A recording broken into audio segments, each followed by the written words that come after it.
والسلام عليك سيدي يا رسول الله الصلاة والسلام عليك سيدي يا حبيب الله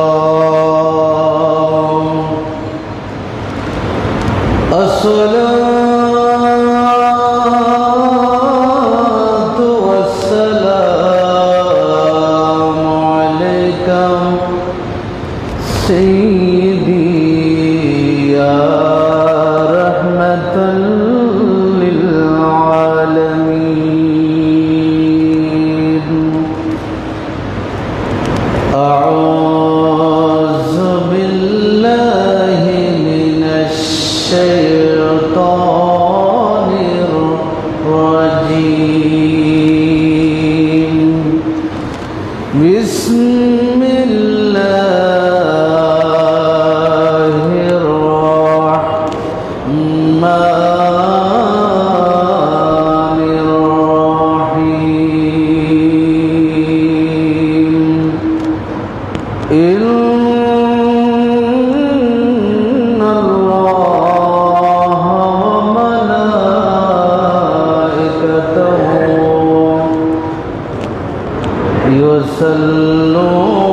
يصلون على النبي يا أيها الذين آمنوا صلوا عليه وسلموا تسليما صلى الله على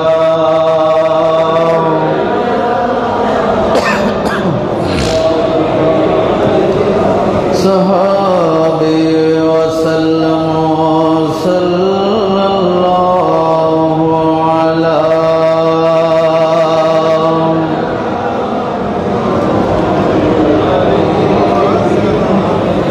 وسلم صلى الله على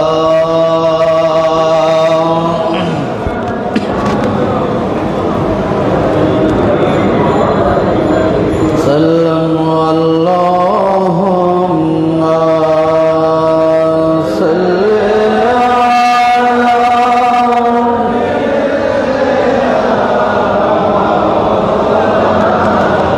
محمد وعلى سيدنا खुद खुदा कहता है सुनो पर भी हम तुम गाफिलों मोमिनो वाजिब है तुम पर इफ़अलू मा तुमरून अल्लाहुम्मा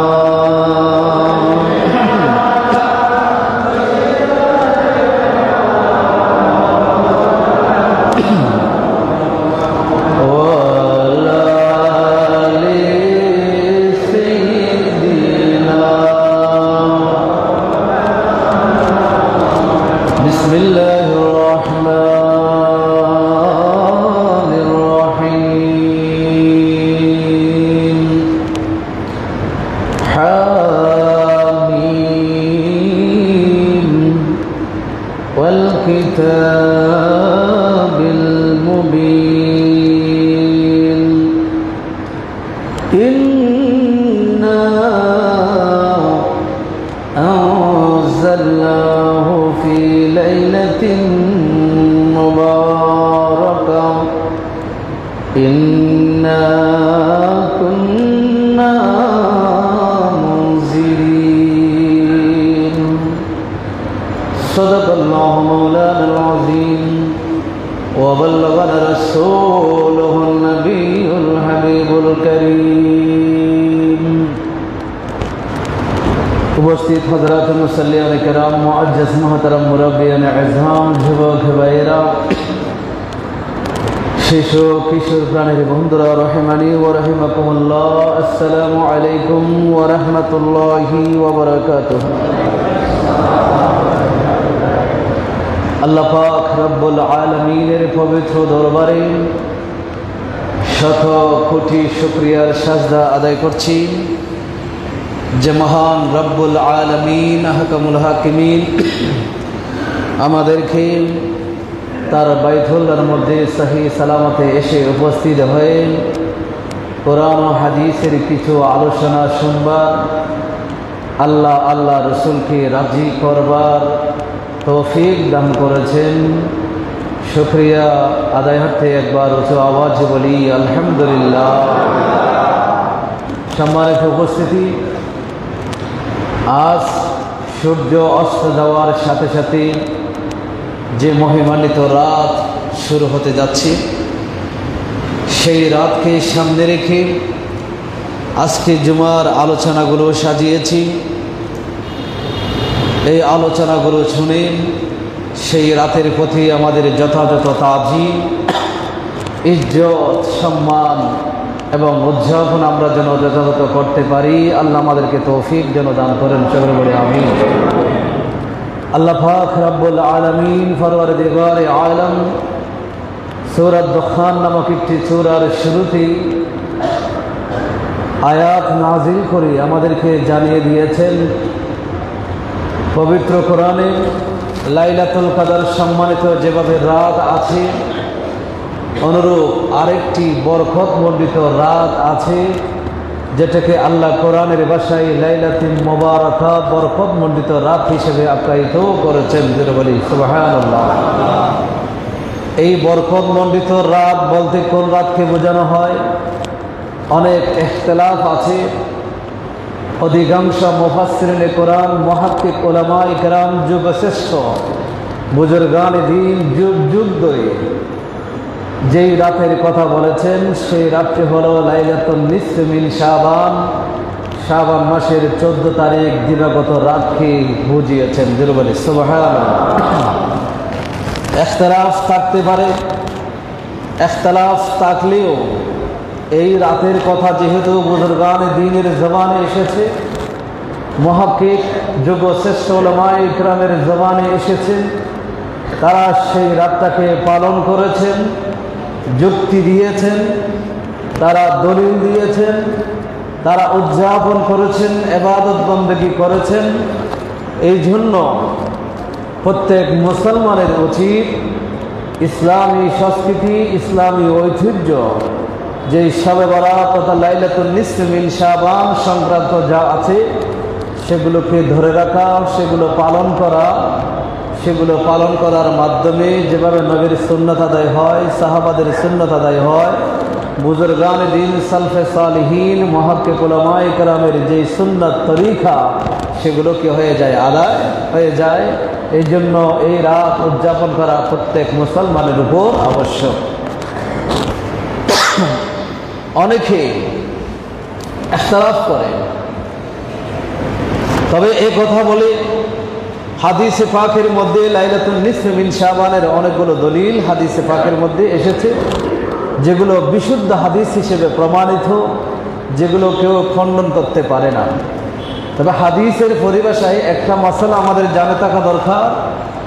সেটা হচ্ছে কোন হাদিস যদি এটা আকীদাগত না হয়, ঈমান ইসলামের ক্ষেত্রে আকীদাগত না হয়ে ফজিলতের ক্ষেত্রে হয়, এটার মধ্যে ফজিলত আছে, এই সংক্রান্ত যদি কোনো হাদিস হয়, সে হাদিস যদি সনদের কারণে যদি দুর্বল হয়, সে হাদিস বর্ণনাকারীদের কারণে যদি দুর্বল হয়, সেই হাদিসের উপর আমল করলে সওয়াব পাওয়া যাবে। বলে সুবহানাল্লাহ। এটা প্রত্যেক ঘরানার যারা আলেম আছে, মুহাক্কিক উলামায়ে কেরাম আছে, সকলে একমত, হাদিস দঈফ হলেও আমল করা যাবে। তবে অকাঠ্য যেগুলো বিষয়ে হালাল এবং হারাম নির্ধারণ করার ক্ষেত্রে দলিল হলে দুর্বল হলে চলে না। তবে হালাল হারাম ব্যতীত যেগুলো ফজিলত আছে, যেখানে সওয়াব আছে, এরকম আমলের বর্ণনা যদি দুর্বল হাদিসও থাকে তাহলে সেটা কি করা যাবে? আমল করা যাবে। তাছাড়া শবে বরাতের বিষয়ে প্রায় 15 জন সাহাবা একদম বড় বড় 15 জন সাহাবা এই যে শবে বরাত যেটাকে আমরা বলি লাইলাতুন নিসফি মিন শাবান, সে বিষয়ে হাদিস বর্ণনা করেছেন। আবু বকর সিদ্দিক রাদিয়াল্লাহু তাআলা আনহু হাদিস বর্ণনা করেছেন। হযরত ওমর ইবনে খাত্তাব রাদিয়াল্লাহু তাআলা আনহু হাদিস বর্ণনা করেছেন। মা আয়েশা সিদ্দিকা রাদিয়াল্লাহু তাআলা আনহা হাদিস বর্ণনা করেছেন। আবু মুসা আশআরী রাদিয়াল্লাহু তাআলা আনহু তিনি হাদিস বর্ণনা করেছেন। হযরত আনাস রাদিয়াল্লাহু তাআলা আনহু, আলী রাদিয়াল্লাহু তাআলা আনহু হাদিস বর্ণনা করেছেন। এভাবে অসংখ্য প্রায় 15 জনের উপরে জলিলুল কদর মুআজ্জাজ এরকম সাহাবায়ে কেরাম শবে বরাতের বিষয়ে হাদিস বর্ণনা করেছেন। তাহলে তারা তো না জেনে হাদিস বর্ণনা করেন নাই, বরং তারা নবীজির আমল দেখে, নবীজির হুকুম দেখে, নবীজির জবান থেকে শুনে, নবীজির জীবন থেকে আমলগুলো দেখে তারা হাদিসগুলো বর্ণনা দিয়েছেন। এই জন্য সাহাবীদের আমল হিসেবে সেই আমলটা আমাদের করা দরকার। এই রাত্রে এটার আরো 4টি নাম কিতাবের মধ্যে এসেছে। একটি নাম হলো লাইলাতুল মুবারাকা, যেটা কোরআনে এসেছে। আরেকটি নাম হলো লাইলাতুল বারাআতে, বারাআত মানে মুক্তির রাত, নাজাতের রাত। আরেকটা হচ্ছে লাইলাতুস সাফকে, লাইলাতুল সাফ মানে চিঠি চুক্তিনামা হাতে পাওয়ার রাত। ওয়া লাইলাতুল কদরে, ভাগ্যরজনীর রাতও বলা হয় এটাকে। এই 4টি নাম এই রাতের অপর নাম দেওয়া হয়েছে। বরাত এটা কেন দেওয়া হয়েছে, এটার ব্যাখ্যা করতে গিয়ে মুহাদ্দিসিনে কেরাম বলেছেন, ওয়াসাফাহা বিল বারাকা লিমা ইউনজিলুল্লাহু ফিহা আলা ইবাদিহি মিনাল বারাকাত ওয়াল খায়রাত ওয়াস সাওয়াব। এটাকে লাইলাতুল বারাকা বলা হয়, মোবারক বলা হয়, কারণ এই রাত্রিতে আল্লাহ তাআলা তার মুমিন বান্দাদের উপরে বরকত নাজিল করেন, কল্যাণ নাজিল করেন এবং সওয়াব নাজিল করেন। জোরে সুবহানাল্লাহ। সওয়াব আল্লাহ দান করেন, কল্যাণ আল্লাহ দান করেন, বরকত আল্লাহ দান করেন। আমরা যে যা রোজগার করি সেই রোজগারের মধ্যে, ইনকামের মধ্যে আমরা বরকত খুঁজে পাই না। আমরা সব সময় আমাদের শখ, মানে আমি এত রোজগার করি তারপরেও চলে না, পরিবারে কুলাতে পারি না, এই ধরনের একটা নোকসান আমাদের সব সময় থাকে। তো এই রাত্রিতে, শবে বরাতের মতো রাত্রিতে আল্লাহ তাআলা আপনার যা ইনকাম আছে সেই ইনকামের মধ্যে আল্লাহ বরকত দান করবেন। সুবহানাল্লাহ। দ্বিতীয়ত বলেছেন ওয়াল খায়রাত, কল্যাণ আল্লাহ দান করবেন। আমরা সব সময় বেশিরভাগ অকল্যাণের মধ্যে থাকি, কল্যাণ হয় না, যেদিকে হাত বাড়াই সব সময় সফল হতে পারি না। আমাদের অসফলতা, আনসাকসেসফুল, সেগুলো আমাদেরকে ঘিরে ধরে আছে। তো নবীজির হাদিস থেকে উলামায়ে কেরাম বলেছেন যে এই রাত্রিতে আল্লাহ তাআলা বান্দার উপর কল্যাণ নাজিল করেন। যখন বান্দা এই রাত্রিতে ভালো করে ইবাদত বন্দি করবে, জিকির আজকার করবে, আল্লাহ তাআলা সন্তুষ্ট হয় এমন কাজ যদি বান্দা করে, তখন আল্লাহ বান্দার হাতের মধ্যে বরকত এবং কল্যাণ দান করবেন। জোরে বলে সুবহানাল্লাহ। সাথে সাথে আমলনামায় নেকি দান করবেন, আমলনামায় সওয়াব, অতিরিক্ত সওয়াব দান করবেন। হাদিসে পাকের মধ্যে আরেকটা এসেছে, আন্না রাসূলুল্লাহ সাল্লাল্লাহু আলাইহি ওয়াসাল্লাম قال তুকতাউল আজাল মিন শাবান ইলা শাবান, এক শাবান থেকে আরেক শাবান পর্যন্ত হায়াতের বাজেটগুলো নির্ধারণ করা হয়। আমরা বাংলাদেশের সরকার তারা বাজেট নির্ণয় করেন জুলাই থেকে জুন, জুলাই থেকে জুন, এভাবে তারা বাজেট নির্ধারণ করেন। কিন্তু আল্লাহ পাক রব্বুল আলামিন আহকামুল হাকিমিন বান্দার যে আজাল, বান্দার যে হায়াত, মওত, এটার বাজেটটা আল্লাহ নির্ধারণ করেন এই শাবান মাসে 14 তারিখ দিবাগত রাতে। জোরে বলে সুবহানাল্লাহ।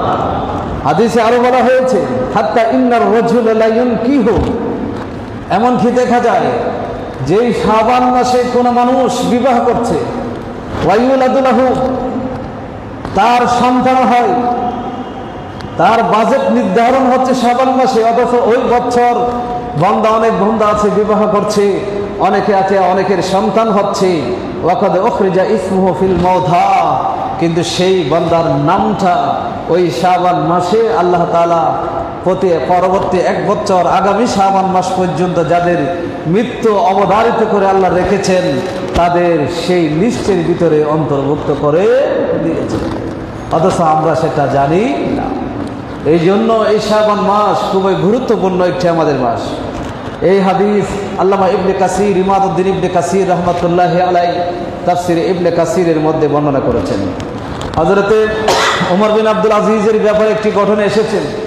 ওমর বিন আব্দুল আজিজকে আমরা ইসলামের পঞ্চম খলিফা বলে ইতিহাসের পাতায়। খলিফা কিন্তু 4 জন, কিন্তু তার যে ইনসাফ ন্যায় নীতি ছিল, তার যে শাসন ব্যবস্থা ছিল, যে খেদমত ছিল, অবদান ছিল, সেগুলোর কারণে তাকে ইতিহাসের পাতায় তাকে পঞ্চম খলিফা হিসেবে আখ্যায়িত করা হয়। এমন একজন ন্যায় নীতিবান একজন খলিফা ছিলেন। বিশেষ করে যে এলমে হাদিস, আমরা যে হাদিসগুলো আজকে বলছি, বলার মতো সুযোগ পেয়েছি, যে কিতাবগুলো আমাদের সামনে এসেছে, এই সবগুলোর পেছনে যার সবচেয়ে বড় অবদান, যার নির্দেশে হাদিসগুলো কিতাব আকারে লিপিবদ্ধ করা হয়েছে, তিনি ছিলেন হযরত ওমর ইবনে আব্দুল আজিজ রাহমাতুল্লাহি আলাইহি। সেই ওমর ইবনে আব্দুল আজিজের ব্যাপারে তাফসীরে রুহুল বায়ানের মধ্যে, তাফসীরে রুহুল বায়ানে একটি বর্ণনা এসেছে। ওমর ইবনে আব্দুল আজিজ তিনি যখন শাবান মাসের 14 তারিখ দিবাগত রাত ভরে নামাজ আদায় করলেন, নামাজ আদায় করার পরে তিনি আকাশপানের দিকে মাথাটা তুললেন। তোলার পরে বললেন ওয়াজাদা রুকাতান হাদারা, তিনি একটা রেখা দেখতে পেলেন, সবুজ আকৃতির একটা রেখা। তিনি আকাশের দিকে যখন তাকাইলেন তখন তিনি দেখতে পেলেন কাদ ইত্তাসালা নূরহা বিসসামা, সেই রেখাটা দেখতে পেলেন জমিন থেকে আসমান পর্যন্ত সেটা লাগানো আছে। জোরে বলেন না সুবহানাল্লাহ। কোন রাত্রিতে? আজকে যেই রাত, সেই রাতের কথা বলা হচ্ছে। তাফসীরে রুহুল বায়ানে বর্ণনা করা হয়েছে। তিনি বলেন আমি যখন নামাজ পড়ে মাথাটা আকাশের পানের দিকে তাকালাম, আকাশের দিকে যখন আমি দেখলাম, তখন একটা সবুজ রেখা আমি দেখতে পেলাম, দাগের মতো দেখতে পেলাম, যেটার নূর জমিন থেকে আসমান পর্যন্ত। জোরে বলেন না সুবহানাল্লাহ। শুধু তাই নাই, ফিহা, সেখানে লেখা আছে, মাকতুবুন ফিহা, সেখানে লেখা আছে হাযিহি বারাআতুম মিনান নার মিনাল আজিজ মালিকিল আজিজ লি আবদিহি ওমর বিন আব্দুল আজিজ। সেই রেখার মধ্যে লিপিবদ্ধ আছে, লেখা আছে, এটা হচ্ছে আজকে রাত্রে, বরকত মণ্ডিত এই রাত্রে ওমর বিন আব্দুল আজিজকে, যে মালিকুল আজিজ মহাপরাক্রমশালী আল্লাহ বাদশাহ, তিনি যে ওমর বিন আব্দুল আজিজকে জাহান্নাম থেকে মুক্ত করে দিয়েছেন, জাহান্নাম থেকে তাকে নাজাত দিয়েছেন, সেই লেখাটা ওই রেখার মধ্যে আল্লাহ তাআলা লিপিবদ্ধ করে দিয়েছেন। জোরে বলে সুবহানাল্লাহ। যেভাবে পালন করা দরকার লাইলাতুন নিসফি মিন শাবান, শাবান মাসের এই রাত্রিকে উদযাপন করা দরকার। আমরা যদি সেভাবে উদযাপন করতে পারি, আমরা নিজেকে যদি সেভাবে গঠন করতে পারি, ওমর বিন আব্দুল আজিজের মতো গঠন করতে পারি, তাহলে আমাদের জন্য সেই সৌভাগ্য হাসিল হওয়া অসম্ভব নেই, সেটা অসম্ভব কখনো নয়। এই জন্য বলবো, ভালো নিয়ত করেন, অন্তরটাকে পরিষ্কার করেন। এই জিনিসগুলো সবসময় বেসিক জিনিসগুলো আমাদের লাগবে। অন্তর পরিষ্কার থাকতে হবে, হাসদ হিংসা এগুলো থাকতে পারবে না, দুশ্মনী থাকতে পারবে না, মানুষের প্রতি বিদ্বেষ থাকতে পারবে না, জুলুম সেগুলো আপনাকে স্পর্শ করলে হবে না, ইনসাফ আপনার ভিতর থাকতে হবে। এই সবগুলো বিষয় আপনি সন্নিবেশিত করেন, তাহলে আপনি এই শবে বরাতের মতো রাত্রিতে যখন আপনি ইবাদত বন্দি করবেন, তখন ওমর বিন আব্দুল আজিজের মতো লামকান থেকে আপনার জন্য ঘোষণা আসবে, তোমাকে জাহান্নাম থেকে মুক্ত করে দেওয়া হলো। জোরে বলে সুবহানাল্লাহ। এই জন্য আমাদেরকে এই রাত্রি ওইভাবে উদযাপন করার আল্লাহ যেন আমাদেরকে তৌফিক দান করেন, সকলে বলি আমিন। সম্মানিত উপস্থিতি, তাফসীরে রুহুল বায়ানের মধ্যে বলা হয়েছে ইন্না ফি হাযিহিল লাইলা, এই যে রাত্রি, বারাআতুম লিসআদা মিনাল গাদাব,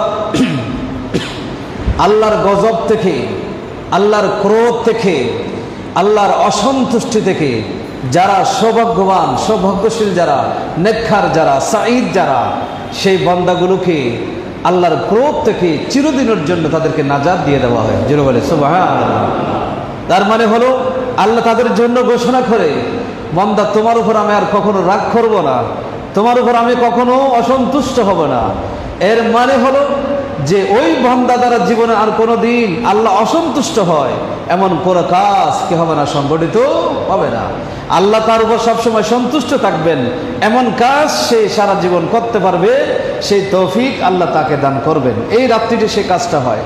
অনুরূপভাবে বলা হয়েছে ফিহা বারাআতুন লিল আশকিয়া মিনার রাহমা, যারা হতভাগা, যারা অপরাধী, যারা মুজরিম, যারা পাপিষ্ট, যারা নাফরমান, যারা আল্লাহর সাথে নাফরমানি করেছে, আল্লাহর দ্বীনের সাথে যারা নাফরমানি করেছে, যারা নামাজি নয় বেনামাজি, ওই সমস্ত মানুষগুলোর ব্যাপারে কিতাবের মধ্যে ঘোষিত হচ্ছে তাদের জন্য একটা মুক্তির কথা বলা হয়েছে। সেই মুক্তিটা হলো নাজাত, হলো যে মিনার রহমতে, আল্লাহর রহমত থেকে তাদেরকে মুক্ত করে দেওয়া হয়েছে। তারা জীবনে কোনো দিন আল্লাহর রহমত পাবে না। জোরে বলি নাউযুবিল্লাহ। আমরা কি সেই দলের অন্তর্ভুক্ত হতে চাই?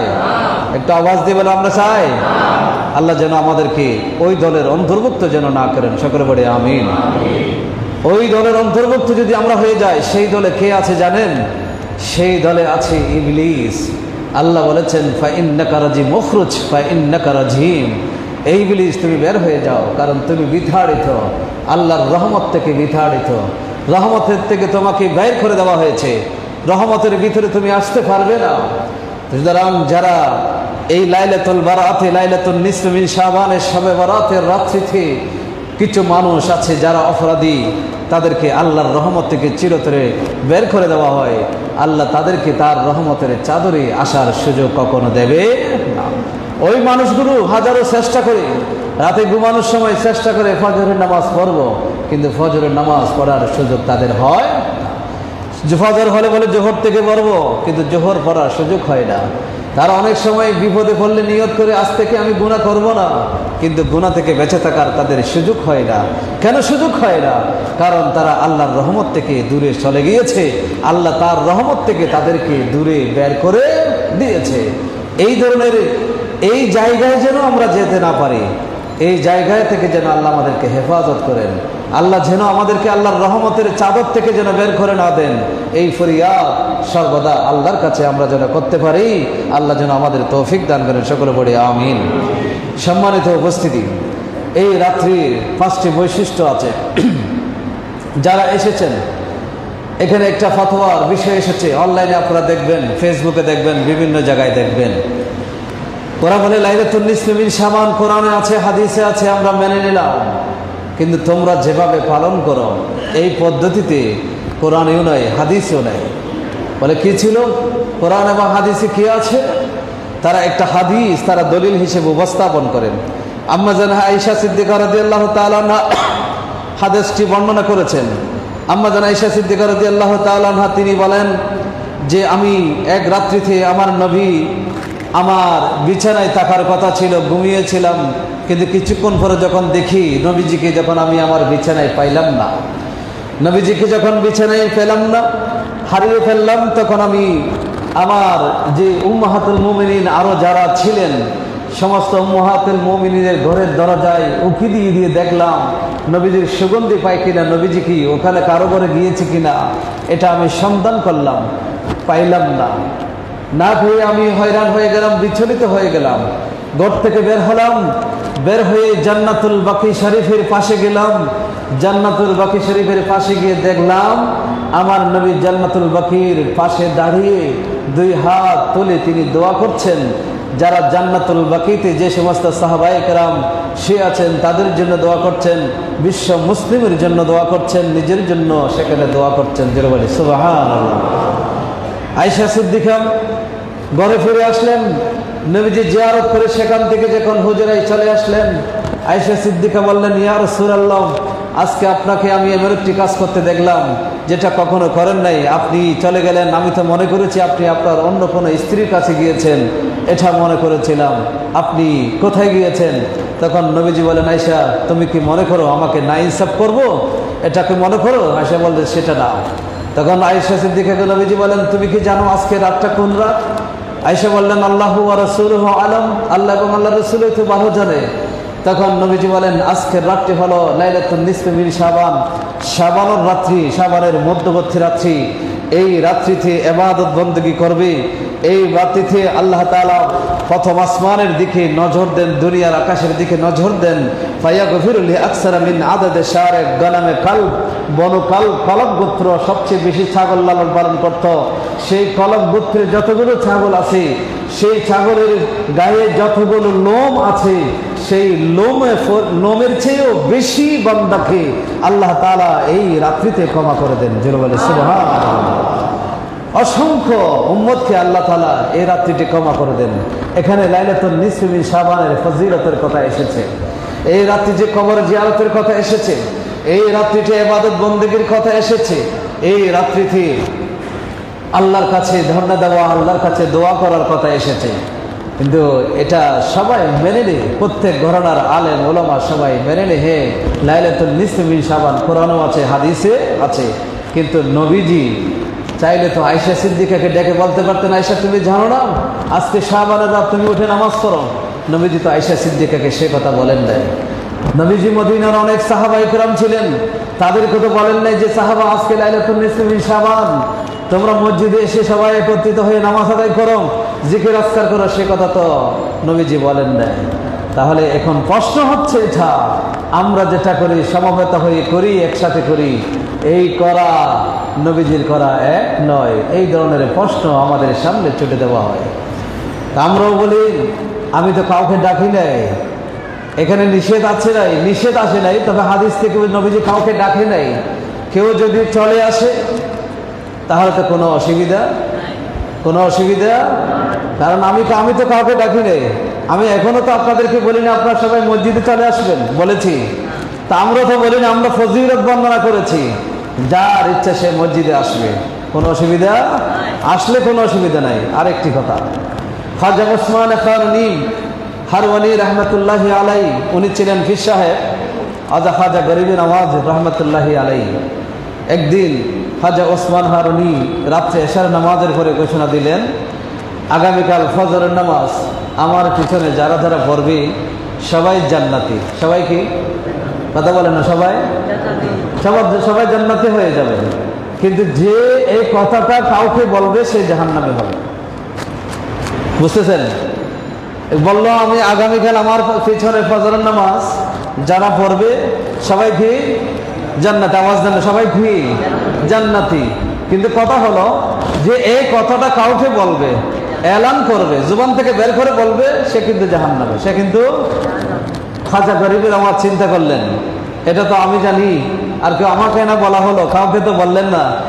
এখন আমি একটা কাজ করি, আমি এলাকায় গিয়ে সমস্ত মুসলমানদেরকে বলে দেব আমি জাহান্নামী হলো, কোনো অসুবিধা, কথা বলেন না, আমি জাহান্নামী হলো কোনো অসুবিধা আছে? নেই। খাজা গরিবের নামাজ বান্দা নামাজ, এই জন্য বান্দা নামাজ বলা হয় যে এই জন্য তিনি রাতে আর সারা রাত ঘুমাই নাই, সমস্ত মুসলমানদের ঘরের দরজায় গিয়ে গিয়ে বলল, কাল যদি তোমরা যদি খাজা ওসমান হারুনির পিছনে যদি নামাজ পড়তে পারো তাহলে তোমরা জান্নাতে। জোরে বলে সুবহানাল্লাহ।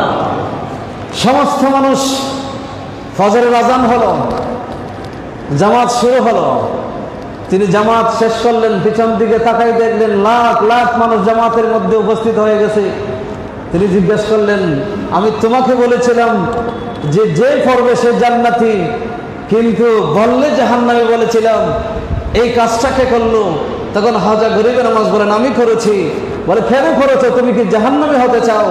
তখন খাজা গরিব নামাজ বলেন, আল্লাহর যদি 1 লক্ষ মানুষকে যদি আমি জান্নাতি বানাতে পারি, ওই জান্নাতি বানানোর জন্য আমি একজনকে যদি জাহান্নামেও যেতে হয় তাহলে আমি সেটা গ্রহণ করতে রাজি আছি। জোরে বলে সুবহানাল্লাহ। কথা বুঝতেছেন আপনারা? সুতরাং আমি ওই কথা বোঝানোর জন্য বলছি, হাদিসে নবীজি কাউকে ডাকে নাই, কাউকে সেই কথা বলে নাই, কিন্তু পরবর্তীতে আয়েশা সিদ্দিকাকে বলেছিলেন, সব শেষ হওয়ার পরে বলেছিলেন আজকে এত মানুষকে আল্লাহ মাফ করবেন। কিন্তু আমি আগে থেকেই বলছি, রাত আসার আগেই বলে দিচ্ছি, আল্লাহ এতগুলো মানুষকে মাফ করবেন। ফজিলত আছে, নিরিবিলি ইবাদত বন্দেগী করেন, জিকির আজকার করেন। আমি গুনাহগার হলে কোনো অসুবিধা নাই, আপনারা যদি মাফ পেয়ে যান তাহলে আপনাদেরও ছিল হয়তো আল্লাহ আমাকেও মাফ করে দিবেন। জোরে বলে সুবহানাল্লাহ। ঠিক কিনা বলেন না? এই জন্য বললে কোনো অসুবিধা, বললে কোনো অসুবিধা আপনি আপনার স্ত্রীকে বলছেন আজকে রাত এবাদত বন্দি করো, কোনো অসুবিধা? আপনার সন্তানকে জাগ্রত রাখলেন, কোনো অসুবিধা নাই। রোজা রাখার জন্য উৎসাহ দিলেন, কোনো অসুবিধা? আমি কোনো অসুবিধা মনে করি না। যারা বোঝে না, মানুষকে ইবাদত থেকে দূরে রাখতে চায়, তারাই এই ধরনের ফতোয়াগুলো আমাদেরকে দিয়ে আমাদেরকে পথভ্রষ্ট করার কি করে চেষ্টা করে। কথা বুঝতেছেন? আমার কথাগুলো বুঝেছেন আপনারা? এই জন্য আমি অনুরোধ করব, আপনারা একে অপরকে বলবেন আজকে একটা মহিমান্বিত একটি রাত, এই রাতটা খুবই গুরুত্বপূর্ণ ইবাদতের জন্য, জিকিরের জন্য। এই রাত্রিতে দোয়া করলে আল্লাহ তাআলা ওই বান্দার দোয়া আল্লাহর দরবারে কবুল হয়। এই রাত্রিতে জিকির করলে আল্লাহ তাআলা খুশি হয়। এই রাত্রিতে দরুদ শরীফ পড়লে আল্লাহ খুশি হয়, নবী খুশি হয়, নবী সন্তুষ্ট হয়। তা আমাদের এই দুনিয়াতে আসার একটাই মকসদ, একটাই উদ্দেশ্য, আমার আল্লাহকে রাজি করা। ঠিক কিনা বলেন না? আমার আল্লাহকে কি করা? রাজি করা। আর কোনো উদ্দেশ্য আমাদের আজকে এইখানে এসে মসজিদে আমরা বসে থাকলাম, উদ্দেশ্য শুধু কাকে রাজি করা? আল্লাহকে রাজি করা। তো আল্লাহকে রাজি করার যত ওয়ে আছে, যত উপায় আছে, যত মাধ্যম আছে, সব মাধ্যমগুলো আমরা অবলম্বন করো। জানি না কোন মাধ্যমে আল্লাহ সন্তুষ্ট হয়ে যায়, কোন মাধ্যমের কারণে, কোন ইবাদতের কারণে আল্লাহ রাজি হয়ে যায়, সেটা তো আমরা জানি না। এই জন্য প্রত্যেকটা আমরা অবলম্বন করব। আল্লাহ পাক রব্বুল আলামিন আহকামুল হাকিমিন আমাদের তৌফিক দান করুন, সকলে বলি আমিন। সম্মানিত উপস্থিতি, অনেকে বলে সেগুলো মক্কায়ে মুআজ্জামার মধ্যে লাইলাতুল নিসফি মিন শাবান, সেগুলো ছিল না আগে। এই কথা অনেকে বলে আমাদেরকে পথভ্রষ্ট করার জন্য। অনেকে বলে সেগুলো, এই যেগুলো মক্কায়ে মুআজ্জামার মধ্যে ছিল না। তারা কিতাব পড়ে না। কিতাব পড়লে তারা অবশ্যই বুঝতে পারত সেখানে কি আছে না। আখবারে মক্কা, ইমাম ফাকিহি রহমাতুল্লাহি আলাইহি 600 হিজরির দিকে লেখা একটা কিতাব, বেশি আমাদের থেকে অনেক দূরে, প্রায় 800-900 বছর আগের কিতাব, অনেক আগের কিতাব। আর মক্কায়ে মুআজ্জামা, মদিনায়ে মুনাওয়ারায় লাইলাতুল নিসফি মিন শাবান যদি নাও থেকে থাকে, এখন যে উদযাপন, যেভাবে ইবাদত বন্দেগী এগুলো করা, মসজিদে করা, এগুলো বন্ধ হয়েছে মাত্র 100-150 বছর হয় নাই। এটা প্রায় 800-900 বছর আগের একটা কিতাব থেকে আপনাদেরকে জানাচ্ছি। আখবারে মক্কা, মক্কার যে ইতিহাস, ইমাম ফাকিহি রহমাতুল্লাহ আলাইহি তিনি বলেন যে হাদাসানি বিদআতুন ওয়া সালাসুনা রাজুলাম মিন আসহাবিন নবী সাল্লাল্লাহু আলাইহি ওয়াসাল্লাম, তিনি বলছেন আমাদেরকে আল্লাহ রাসূল সাল্লাল্লাহু আলাইহি ওয়াসাল্লামের 30 জনের উপরে সাহাবা ইকরাম আমাদেরকে হাদিস বর্ণনা করেছেন, যে হাদিসের মধ্যে তারা সকলেই বলেছেন, কি বলেছেন? মান সাল্লা লাইলাতান নিসফি মিন শাবান, সেখানে হাদিসের মধ্যে বর্ণিত হয়েছে যারা এই শাবান মাসে লাইলাতুন নিসফে যারা নামাজ আদায় করবেন। অপর বর্ণনা এসে যে ওয়ালাইতান নিসফি মিন রমজান মিয়াতা রাকাতিন, যারা এই রমজানের মধ্যে যারা 100 রাকাত, রমজানের মধ্যবর্তী রাতে 100 রাকাত নফল নামাজ আদায় করবে, ইয়াকরাউ ফিহা আলফা মাররাতিন, যে নামাজের মধ্যে 100 বার পড়বে কুল হুয়াল্লাহু আহাদ, প্রত্যেক রাকাতের মধ্যে 100 বার পড়বে, 100 কুল হুয়াল্লাহু আহাদ 100 বার, 1000 বার, মোট রাকাতের মধ্যে 1000 বার পড়বে। ফি কুল্লি রাকাতিন 10 মাররাতিন, এবং কুল হুয়াল্লাহ 10 বার করে এভাবে করে আদায় করবে। লাম ইয়ামুত হাত্তা ইউতিয়াহুল্লাহু আযজা ওয়া জাল্লা মিআতাম মিনাল মালায়েকা, তখন আল্লাহ তাআলা তার জন্য 100 জন ফেরেশতা নিয়োজিত করবেন। জোরে বলি সুবহানাল্লাহ। 100 জন ফেরেশতা তার জন্য নিয়োজিত করা হবে। সালাসুনা মিনহুম ইউবাশশিরুনাহু বিল জান্নাহ, 30 জন ফেরেশতা তাকে জান্নাতের শুভ সংবাদ দিবেন।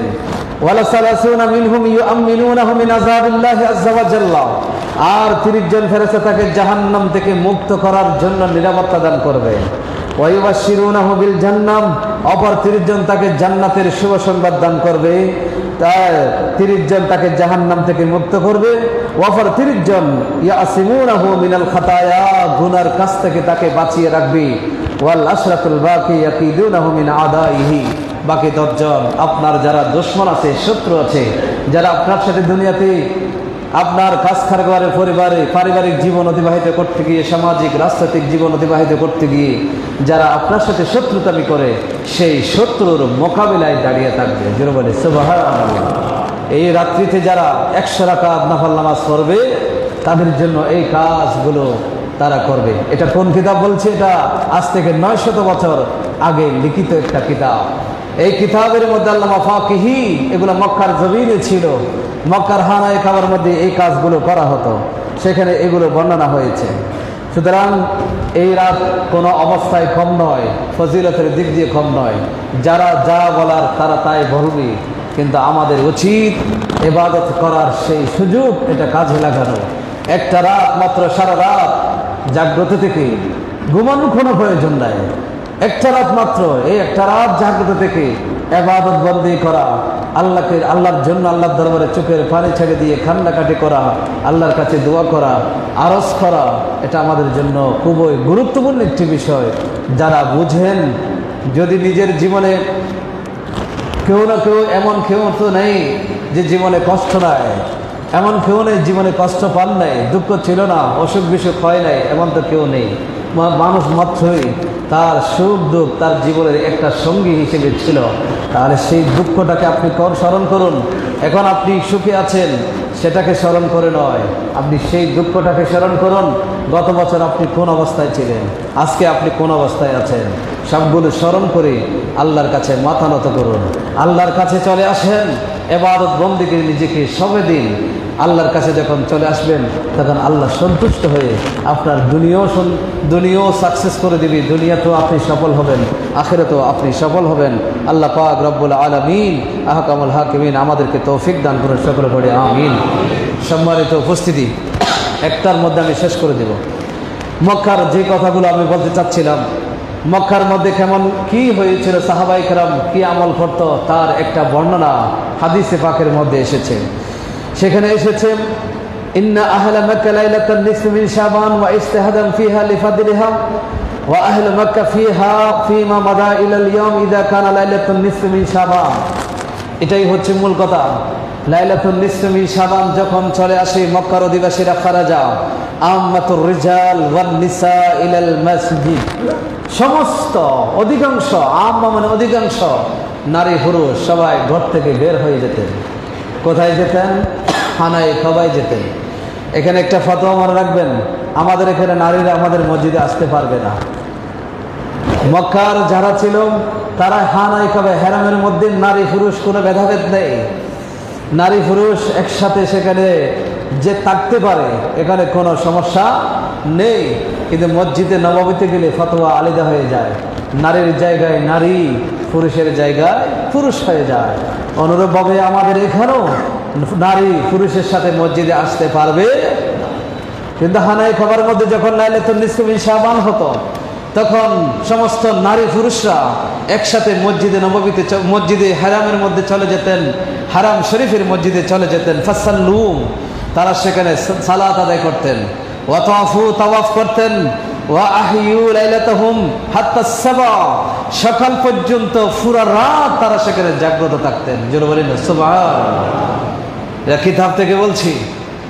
এই যে রাত জেগে ইবাদত বন্দেগী করা, অনেকে বলে এগুলো কোরআনে নেই, হাদিসে নেই, সেটা বলবে, কিন্তু আপনি আজ থেকে 900-1000 বছর আগে যে কিতাবে লেখা হয়েছে, হেরাম শরীফে কি অবস্থা ছিল, মুসলমানরা কি করত, সেই কথাগুলো আপনি কানে ঢুকান, আপনি সেগুলো জানেন।